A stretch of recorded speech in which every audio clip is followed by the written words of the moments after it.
Es tā nevaru, piemēram. Aizmūrējuši Rainim priekšā. Es tā arī nesaprotu, ka šodien pa dienu.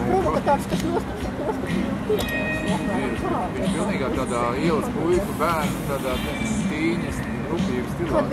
Šausmas. Kā var, par šito taču var no cilvēks no darba atlaist, vai ne?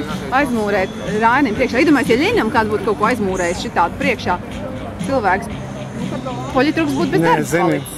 Ir tāds Jānis Roskals disidents. Zinu. Tāds draugs, viņš pie manis Jāņa brauc. Viņš man... Klau. Nu? Vienreiz televīzijā. Jā. LNT televīzijā, tur tāds apaļais galds, jā.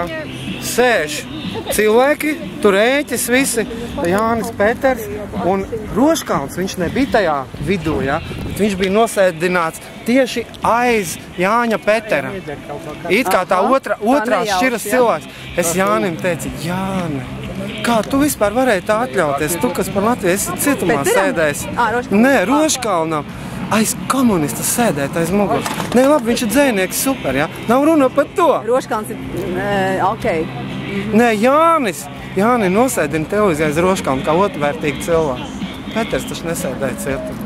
Tas ir tik aizvainīgi. Pagaid, bet ar to Roškalnu nav nekāda joka. Roškalns pateica, ka dievturiem neviena istaba arī Latvijā nepienāk. Pagaid, tas ir atkal, zini kas, tas ir...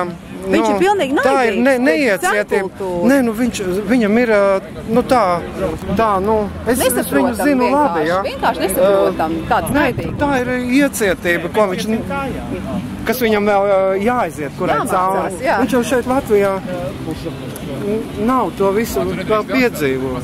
Viņam vajag piedot. Visu vajag piedot. Vajag sakārtot.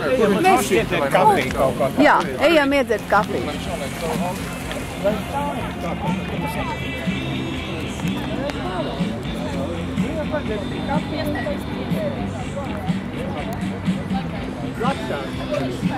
Lapšāns ir